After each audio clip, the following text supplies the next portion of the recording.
When you think about boundaries, think of it from the perspective of a house, right? There's a house. What things or what people you would allow on your porch, what people you would allow in your bedroom, what people you would allow in the living room, in the kitchen, your back porch, your pool area, your sidewalk in the front, the side of the house.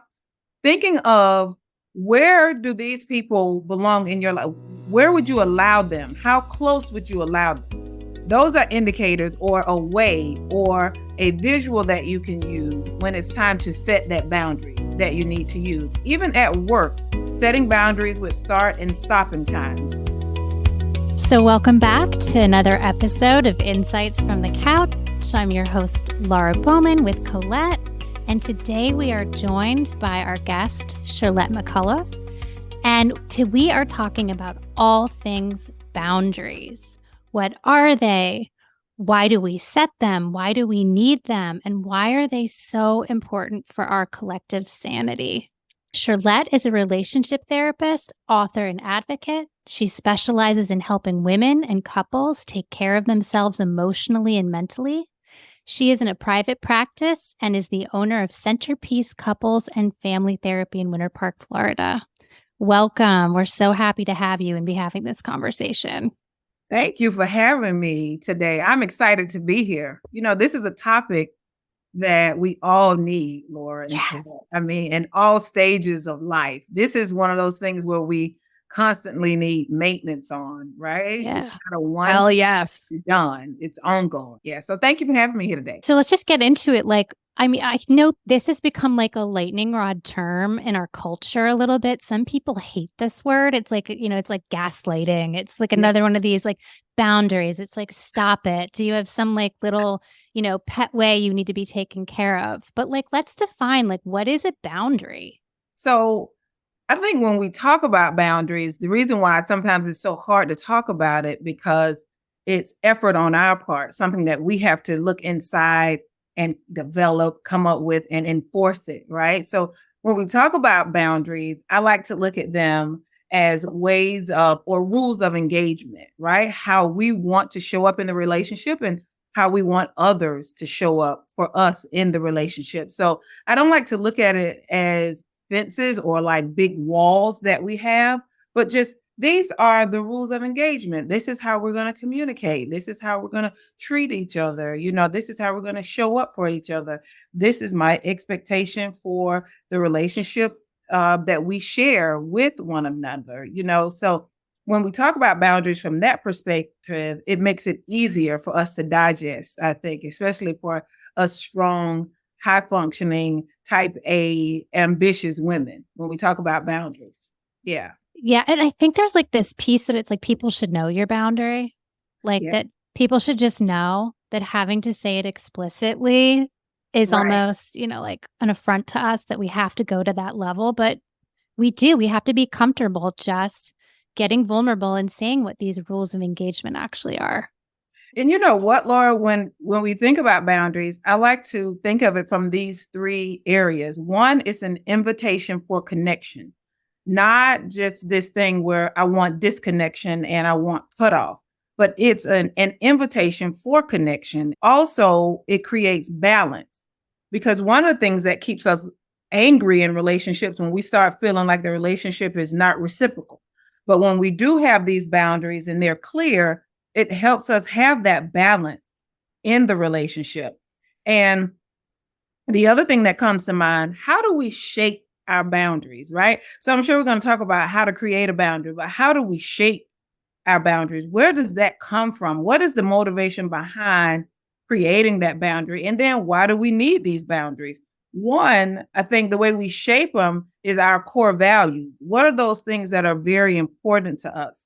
What are those things that are important to us in relationships? Another one that helps shapes our boundaries is past hurts and past traumas, especially when we're talking about in relationships as it is to affection and things like sexual touch or things like, foreplay and things like that. It's important to have boundaries in those areas as well. And then the last one is personal preference. What is my preference? I'm not being picky. I'm not being mean, but some of this is just my preference. I prefer to talk more in the afternoon. If you want me to pick the phone up, I have to do that in the afternoon. I can't pick the phone up in the mornings. I can text you, you know, but in some relationships, it's required. Pick up the phone. When I call you, I want you to pick up. I can't in the morning because I have other competing priorities going on. So just lightly, that's one of those things I think is important that we have to be mindful of too when we talk about boundaries. Excellent points. And I just wanted to say, what strikes me as you're talking is that at the core of all of this has to be the ability and willingness to say no. Even when we're inviting connection, there is an implicit no in some of this. Yep. So can you speak on that a little bit and how hard that is for women? I think when we think of the word no, Colette, it's almost like rejection. Some of us look at that no as a rejection or resistance in the relationship. But when we look at the motivation behind our no, it goes into that self-compassion, that self-care area where, hey, I may have the capability, but I don't have the capacity today to do that. And knowing that for myself, allows me to say that no with confidence. I'm not being mean. I'm not being selfish. I'm not saying that you're not worthy of what you're asking me for. What I am saying is I can't give that to you at this point and honor myself and everything that I have going on. So at this point, it's a no. Yes, it's about honoring yourself. No is not mean. No is not a disconnection. No is just about honoring yourself and really being in touch with your own genuine limitations and willingness, right? What serves you. Absolutely. And we want to show up as our best selves. Sometimes we don't get to do that. But the goal is to always show up as your best self. And sometimes that no help you do that. Mm-hmm. And it's okay to say no, whether that's with your family, whether that's with your employees, whether that's with your contracted employees, whether that's with your spouse, whether it's with your children or your adult children, it's okay to say no. And it's not coming from a place of meanness or a place of disconnection, or I don't want to give you what you're asking for. Or sometimes people try to make us feel like it's retaliation. But no, it's a no. I cannot do it. And, I think sometimes as women, we wait until we get to that place, Colette, where we're mentally exhausted or we're just at our capacity. Then we use that as the motivation to say no. But I think podcasts like this and conversations like this help women like all of us normalize saying no when we're at our capacity. It's okay. Yes. So we don't have to wait until we're exhausted or we're angry and use that as the motivation to say no, because the person you're in a relationship with feels that. They have discerning spirits and insight just like you do. They can feel when you're saying no out of retaliation or you're angry or exhausted. Right. Or you've gone way past the tipping point and then it comes out in a way that's not necessarily ideal or sets off the partner's alarm bells, instead of really just standing firmly and calmly in a no, I can't or won't, without having to over-explain yourself. But I'm channeling like our listener right now. And I know moments that I've gotten into where it's like you want, if you're not firm on that no, or you're not firm on, you're comfortable with setting boundaries. Women do this thing where it's like something's asked of us and we just are like, oh yeah, and then we do this like delay tactic where like, I can't believe they're asking me for this. And then by the time we set a boundary, it's usually because we're so resentful and so angry that we finally like screw ourselves up to do it. But the attempt to be nice in the beginning and like, so it's really like getting practiced at like being like knowing our own boundaries and like being ready for it. Earlier. And you have to fail at this, I feel like, a bunch of times before it gets good. That's a good point, Laura. And you know what? It made me think about if you're in that situation, right? And you feel that resentment after you've said yes, or someone has pulled you into something, that is an indicator that there needs to be a boundary.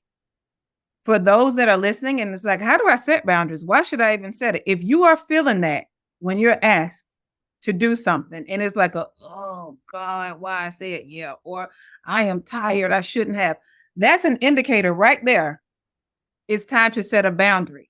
When I am tired, when someone asks me something, let me wait 24 hours, 2 hours if you need it before I answer, versus I need the answer right away because they need an answer right away. Yes. You need some time to think about it and then give that answer. But so many of us are so ambitious to please others.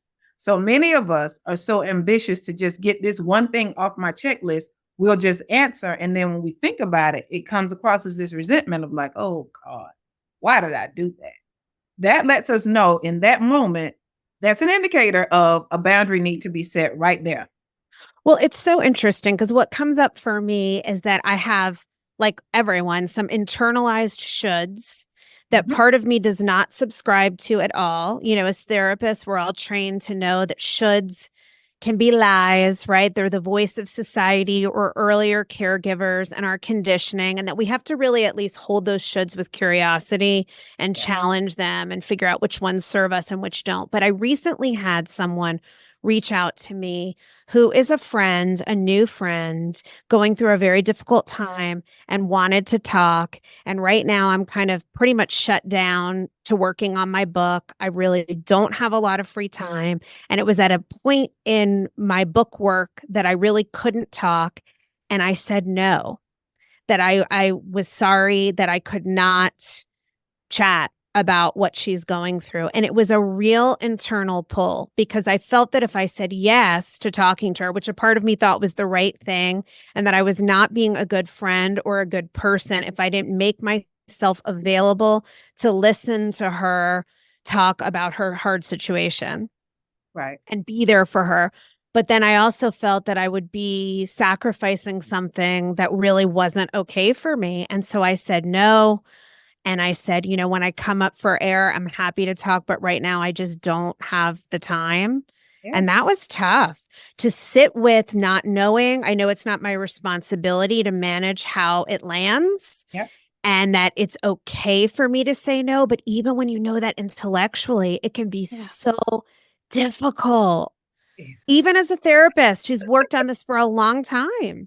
I don't know if that makes sense to you guys or if that no, it totally does. It's a lot of sense because I would have internalized it too. I mean, I would have thought about capability and capacity, right? I'm capable of doing, but I just don't have the capacity because of my book and I have all this. I'm on a strict timeline. I have this stuff to do. I do care about you. I want the best for you, you know, all of those things. But now how do I find balance in this? Which one of these right now is the priority? And not saying she's not important, but I have this that I have to get done, you know? And I would have internalized it too for a minute and like, oh my God, did I just feel like, did I just not show up as a friend? Okay, is this going to cost us our friendship? Is she going to think like, I'm just not, I don't care about what she has going on? But it may, right? It may. I mean, that's the thing is like women are not that comfortable risking relationship. It's true, Laura. Now that's the point. Now, Laura, that's a whole different podcast right there. Yeah. Yes. But so I would feel like, I know in that situation, I would have felt really pulled. And I know you've got a ton going on, but you know, I did feel said pulled. Yes. But I have already had said yes multiple times in ways that felt like it was taking more than I have to give right now. And, you know, I think you also have to evaluate the friendship, the history of the friendship. You know, this isn't a super close friend. It's a new friend who I really like, but it's not someone I know that well. If it were my sister, you know, in the throes of crisis, maybe my answer would have been different. But at the end of the day, what I came back to is exactly what you're saying, Laura. You know what? Because it's a new friendship, this may cost me my friendship. What if she's offended? But also, I'm not a vending machine of validation and support. And, you know, it's okay for me to say, I'm not able to talk right now. And I said exactly what you're saying, Cherlette. I care about you. I'm sending you love and support. I checked on her a week later by text. I just said, I'm underwater right now. I'm behind my own self-imposed deadlines and I'm just overwhelmed. I'm so sorry, but I don't have time. But, you know, deep inside, I don't owe anyone anything. And you know what, Colette? It's not about putting her last and putting you first. It's not that. But I think sometimes when we are put in these situations, the struggle comes in when we try to think in order. Like, did I just put her last and make myself priority? Yeah, I did. Right. But Yeah. who else is taking care of me but me? Yeah. And then what's supposed to happen with the responsibilities that you have? Right. Right. I actually think this is such a great thing. If you can tolerate this kind of awkward process, it makes you so much safer. Because I know, like, I've been friends with Colette for a long time. I know that if I ask her, she's going to tell me. She's going to tell me the truth. Yeah. And I feel very safe with her. If she doesn't have time for me, I'm going to know. But it also gives me permission to do the same thing in my life. Yeah. So that now I'm not held hostage in this loop of like, oh, I got to care about her. I got to care about everything and put myself behind her because she always does that for me. And, it's like a very safe relationship when people have boundaries. Yep. Yes. It gives you permission to also have your own. Absolutely. Or it feels safer and easier to have your own. Yes. But I think that's where it goes back to what we said earlier of how you want to show up in a relationship and how you want someone else to show up for you. So let's say the roles were reversed because you honor boundaries, Colette, right? If that was a situation where it was the reverse and you reached out to her and she told you that because you respect boundaries and because you understand boundaries and because you have your own boundaries, that wouldn't cause a rift in the relationship. Never. You would think like, oh, she's just telling me that she ain't that busy. Oh, she don't have, she don't care about what I have when she's so selfish. It allows you to understand like, you know what, at this moment she doesn't, and I honor what she has going on. I have to get what I need, my need met somewhere else. When we have these fallouts because someone is implementing their boundaries, we have to look inward and find out what need am I not getting met? It's not about this person is just not there for me or they're being mean or they're just not wanting to be there. What need is it that I need met in this moment? You know what? I need a person that is rational, that's unbiased, that I can talk to. Okay, I can't get it in Colette right now because she's busy and doing her thing. Who do I have next on my list? Do I need to sign up for therapy? Is there someone else in my friendship circle that I can talk to? It's a cutoff with Colette because she's working on her book because she's doing this. No, what is the need? When you feel that feeling of anger or like this person is neglecting me, ask yourself, look inward. What need do I have at this moment that needs to get met? And how do I get that need met? And sometimes maybe, can I meet this need for myself? Yeah. Absolutely, Colette. Absolutely. So Cherlette, I wonder, as we're talking about this, and God, we could talk all day about this because there's so much to it, especially for women. Is this something you've ever struggled with personally? And how have you evolved in terms of your own boundaries as a therapist and as a woman at midlife? Absolutely. Boundaries. Oh my gosh. Yes, because, just self-disclosure, Colette, I struggle with codependency. I love to say that I'm a recovering codependent woman, right? So, Yes. when you're in recovery, things can come back up, and then that's why we have the tools that we have and we build this confidence. So we recognize these signs and then we work on those tools that we have to work with it. But of course, I struggle with it, especially when it comes to balancing life, marriage, stepmom, as well as an entrepreneur, So having those boundaries of how much do I give to my household and how much do I give to my business, and then I can justify it. The struggle that I have sometimes is like, oh, I can justify it because this is for the business and it's going to definitely in turn help the household. So I can neglect my stepchildren and I can neglect my husband because you know what? I'm out, really working for the family. But when I had a major loss in 2020, it made me really look at my life and how I was living my life and where I was giving all of my time, where I was giving all of my energy and effort. And I looked at, was it healthy for me? And what I found out, Colette, it wasn't healthy. I was giving more to my business than I was to my household. And when I had to stop because of that grief, the grief was so heavy, I had to stop.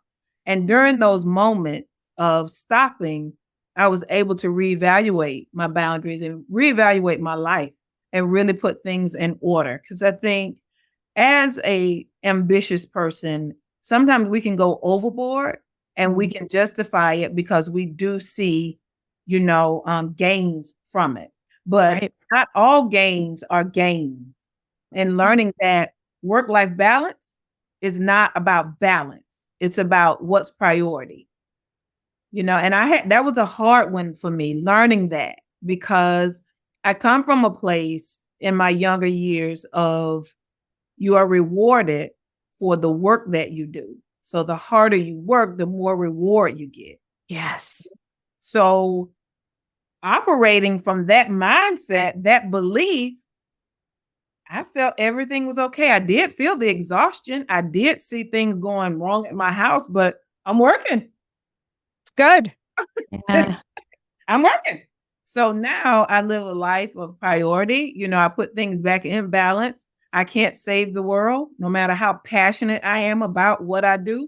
I can't save the world, and that's not my responsibility. So boundaries are constantly being flexible and having to be updated. Right. Like they're not static. You don't set and forget these. Absolutely. Yeah. You can't, and Lord, that's a good point. You can't set and forget your boundaries, because then you'll show up as this person that's extremely rigid when you should have some flexibility. And we know in relationships, if there's too much rigidity, psychologically, we're going to have fractures everywhere. And that's not the goal. Doesn't work. It's not to have fractures in all of our relationships. The reason that we want boundaries is so that we have more healthier relationships. One of the things I was talking to Colette about is that I find that it just in clients that I see, that they are either really good at kind of one or the other, but not both. That they're either really good in their close, intimate circle setting boundaries. Like, I feel so close to you that I can tell you what I need. Or they're really good in with strangers and at work. And then they're terrible with people they're close with. And I just have found that trend that we're either good with one or the other usually, but it takes us time to get good at both. In helping with that, or helping us balance the two, where we're good at on both ends, is paying attention to how we show up individually and then how we show up in relationships. Say more about that. Yeah. So how we show up individually, right? How do I show? What are my expectations in a relationship? And then once I'm in this relationship, what are my expectations for the relationship? Is it realistic or is it too rigid? Am I expecting something from you that I don't even give myself? Am I expecting you to do things that I should be doing for myself? Yeah. Am I expecting you to be a parent when you should be just my friend? Am I expecting you to be my spouse when you should just be my friend? So how are you showing up? Because in my practice, Laura, I get a lot of women who have these high expectations for their friend, right?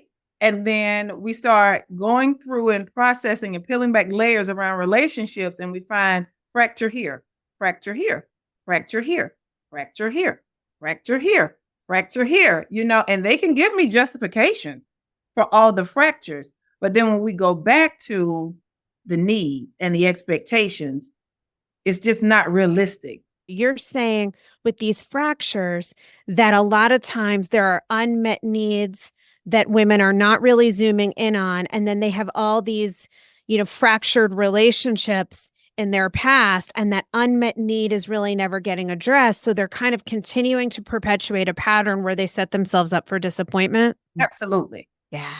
It goes back to meeting some of these needs ourselves. And then get clear about what are your needs. When we're talking about boundaries, right? We can't just go out here and just I'm going to set a boundary.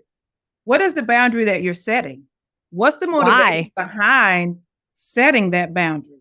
And then when you set that boundary, how are you going to deliver that message to who you have that boundary with? Right. And then when they violate that boundary, how are you going to let them know they violated, and what is the consequence, or how are you going to enforce the boundary? So let's talk about that a little bit. How you help your clients learn to, and maybe some takeaways for our listener, because I always like to say, people, boundaries are not demands. Right. And so talk a little bit about how you approach this with your clients in your own life, your process for creating boundaries and holding them. Usually when I feel that tug, that tug in your chest is like, or I feel angry or frustrated. That's when I know that's an indicator for me. Like, okay, I need to set a boundary with this. Maybe I'm going overboard. Maybe I'm allowing them to ask too much from me. Maybe I have given an impression that I can show up in this way and I can't. So let me set this boundary here. I like to say, when you think about boundaries, think of it from the perspective of a house, right? There's a house. What things or what people you would allow on your porch, what people you would allow in your bedroom, what people you would allow in the living room, in the kitchen, your back porch, your pool area, your sidewalk in the front, the side of the house. Thinking of, where do these people belong in your life? Where would you allow them? How close would you allow them? Those are indicators or a way or a visual that you can use when it's time to set that boundary that you need to use. Even at work, setting boundaries with start and stopping times, right? Setting those things at work with those people who know that you are a single person with no children, so they want to give you all of the work that's due later in the day, or they expect you to be the person to open the building up in the morning or the person to stay late at night. So if that is something that frustrates you, or you're feeling like this is not reciprocal, or this is imbalanced, or this don't feel right, those are indicators that there needs to be a boundary set. So really paying attention to your own system when it alerts you that something maybe needs to be tweaked, and then considering the boundaries for different levels of intimacy, right? Who I let in my bedroom may be different than who I allow on my front porch. And I would certainly imagine so. So just out of curiosity, like the work situation, putting this into the practical, let's say you are feeling taken advantage of as a single person with no kids and you want to set a boundary. How might you say that at work? I would start with getting real clear about what it is that I don't like about this, right? I would write it out, as best as I could. Just write it out. And initially, what I tell my clients is write it out as ugly as you can write it. I mean, use all the explicit words, everything that you just say what you want to say. Say it how you really want to. Then so clean I would it up. say, get it out and then clean it up from there. And then if you do have that capability where you can talk to your supervisors or your team lead, talking to them about it, and from a very respectful place, following the chain of command at work, all of that stuff, but giving that message of, I would like some days where, out of 7 days, I have been a person that opened and closed the building. I would like to know if there is room for me to be able to share this responsibility with someone where I can do 3 or 4 days and someone else take the other days. My days in the morning, I have these things that are important to me, or these things in the evening. So we can just, I'm able to do those things. So making that fair request. And Colette, we say this, and Laura, we say this a lot when we're talking about anger management or balancing your emotions, but making that ability to make that fair request, and allowing them to have that feedback and ask questions about this fair request that you are making. Right. And it's really about advocating for yourself and understanding that you may put a request out and you may not get what you'd ideally want or need. And then you have choices about that informs what you'll do next. Like at work, if I ask for 3 or 4 days and I'm told no, maybe I need the money and I make a decision, a conscious decision that I don't like this, but right now I'm choosing from a place of power and agency to stay in this job because I got to pay my bills.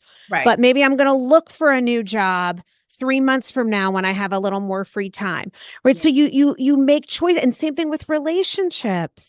If you put it out there and you let someone know, hey, this is an essential need for me, and if it can't be met, you're not threatening, but to say, I may not be able to stay in this relationship. You're just letting somebody know where you stand, and they're going to do what they're going to do, but you're giving them that clear information. And I would say, to add to that, when you have these difficult conversations that you must have, be mindful of what you're feeling in your body. Be mindful of that. Don't ignore it. Don't just push it to the side. Really acknowledge it, what you are feeling. If you're feeling frustration, acknowledge that. If you're feeling embarrassed because you have to have this conversation, it's okay to acknowledge that. And I think that's one of the things when it comes to boundaries, women, a lot of times we forget to check in to what we are feeling. And that's what sometimes I think makes it difficult for us to set that boundary, because a lot of us are so disconnected from ourselves when it comes to our emotions. So we have this thing that we do, pushing through. And we all know that feelings are like a beach ball, right? And emotions, you push them down. You push a beach ball down in water, what is it going to do? Hop back up. Yep. Right. So, but I'm imagining women like just not being able to tolerate, like, embarrassment is just one of my least favorite feelings. So it's like when some of these feelings creep in, it's like that self-connection. It's like, oh my God, I'm just going to do whatever they want to do because this feels terrible. right. So it's like such a big part of it is being able to sit with your own feelings around it. Yes. Just like we're saying with like safety, that we become safer when we have boundaries, like you're going to get more respect. Yes. I like putting, it doesn't matter what they say back. It's the very act of advocating for yourself that begins to teach people around you of like, oh, they're just not going to put up with this. Yes. So it, like you said, shaping this gradual, like, I'm going to continue to advocate for myself. Yes. And that's stress just level goes down too, Laura. I mean, yeah. you show up, it's totally different from there. You know, you move away from showing up in the relationship as this anxious person and this person that's on edge to this more calm person who can make these rational decisions, who's paying attention to what's being said and what's being asked. Yeah. Mm-hmm. That is such an important point, because when you're connected to yourself and you're paying attention, what shows up in your body is going to help inform you. And then I think it's really important to say what I always say to clients, and I'm writing about a little bit in my book too, is that, you know, this is something that does feel uncomfortable at first for anyone who's not used to doing it, but it's a muscle. It's an emotional muscle that gets built with time. And the more you do the uncomfortable thing and see that you've survived it and see that it's okay to disappoint people, because if you do have boundaries, you will disappoint people. And you will learn that you can survive that, and it feels okay and more digestible in your body. And then it becomes easier and easier. I still have the part that pops up that goes, oh, be nice. But then I used to be a total people pleaser who was resentful and would get fed up with people and eventually tell them to take a hike when they never saw it coming.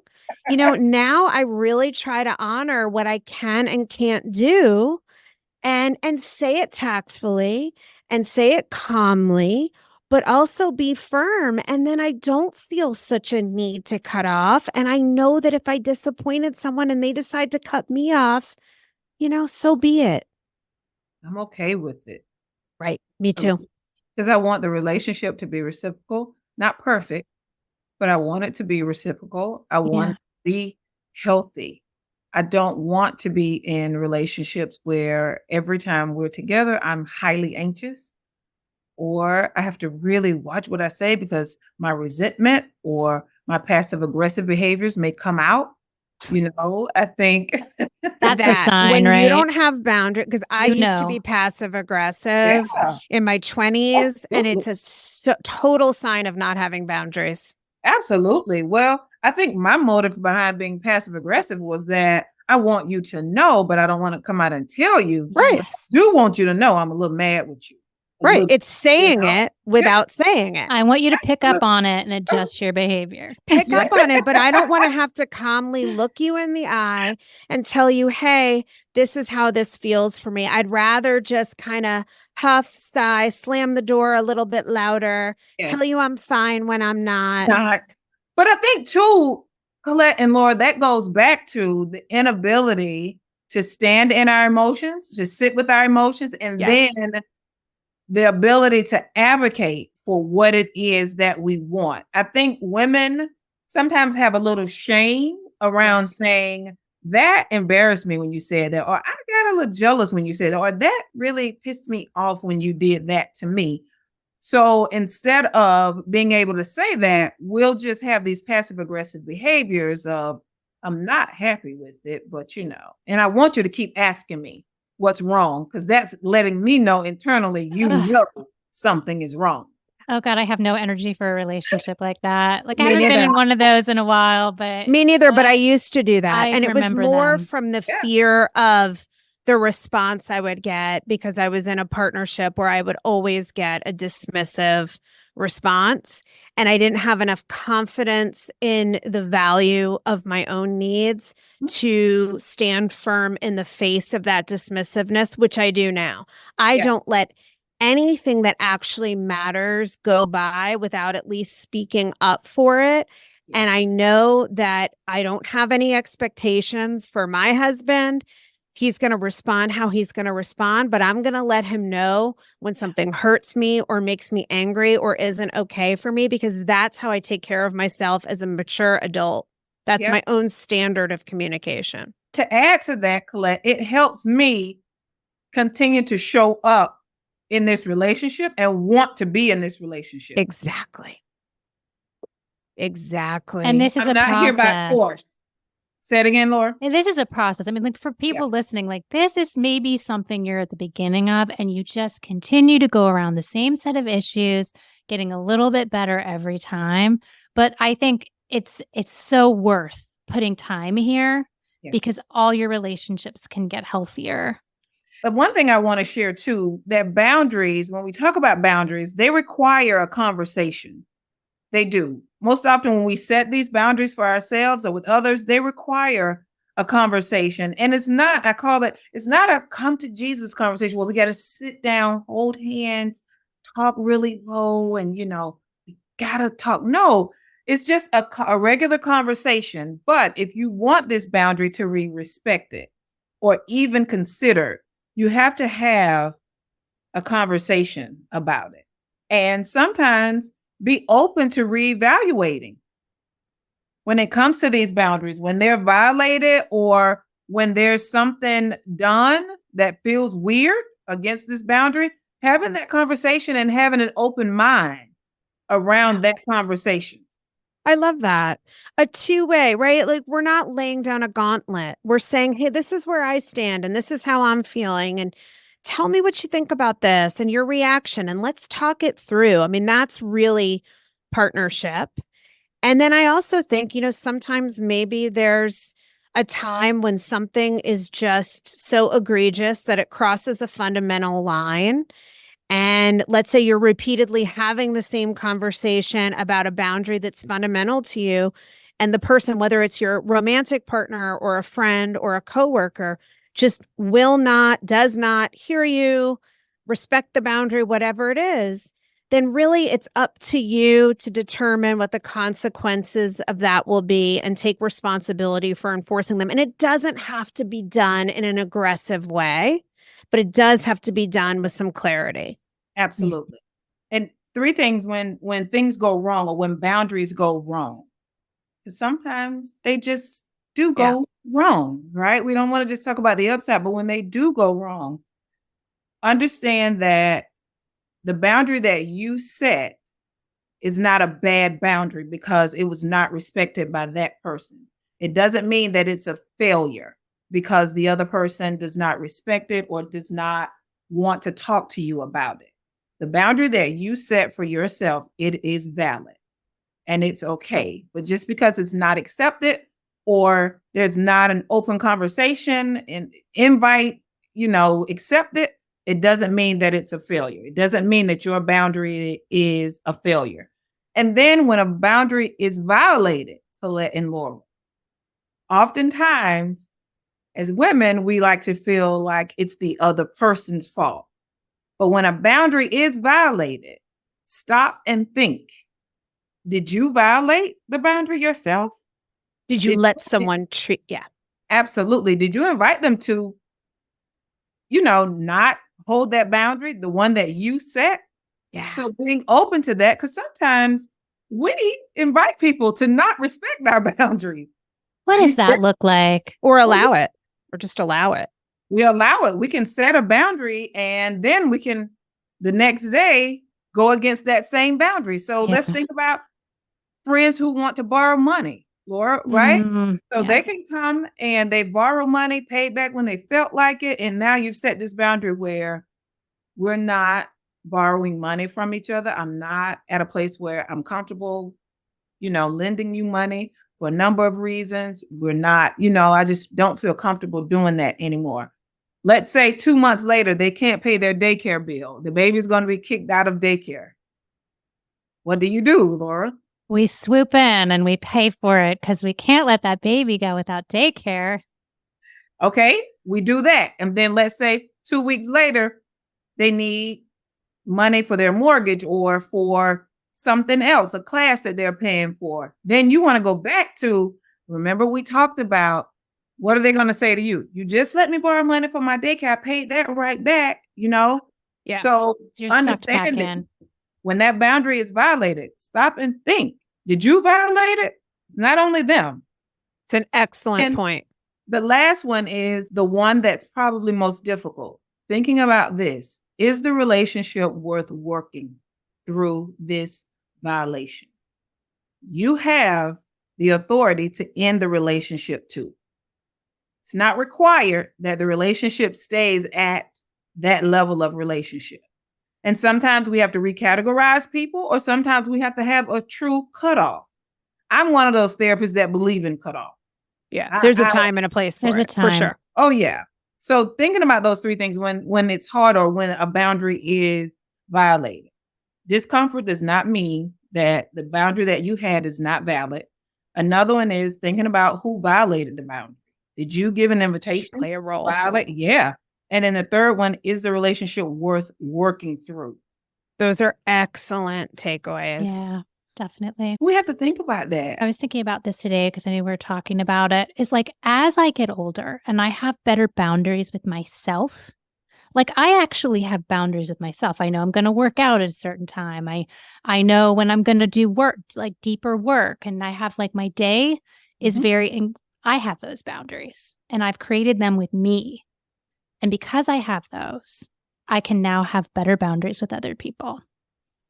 So I think it's a both and. Like we're working in relationship, but we're always working with ourselves and our own emotions, just like we're talking about. That's a great note. I agree with you. Yeah, that's a great note to wrap up on, because all things come back to your relationship with yourself and really being connected to yourself and your paying values. Attention to your body, knowing your values, noticing when something doesn't feel right, advocating for yourself. And this is all ultimately about self-care, true self-care, which is not about a spa day, but about honoring yourself and speaking up and showing up for you so that you can show up with others. This is a really good conversation.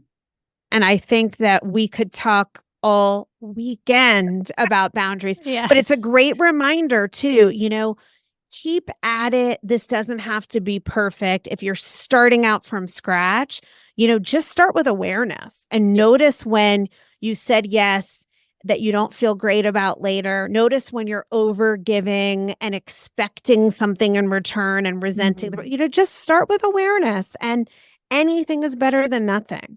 Yes. Right. We're always a work in progress. I always say this, Colette, it reminded me of when you just said that, but when you start from a place of over giving and under delivering, that's an indicator too. It's time for a boundary with yourself.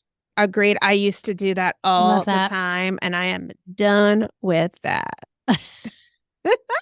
Absolutely. Me too. But, all three of us, we're therapists. So we really have had to work through a lot of this, just even professionally, to get to a place of helping other people.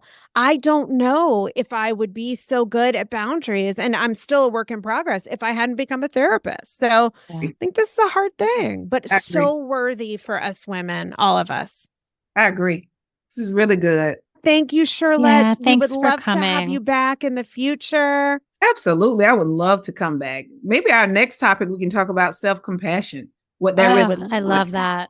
Season 2. Let's do it. Let's Yes. do self-compassion. I That's love one it. of these words that gets like thrown around. I don't think people are completely clear.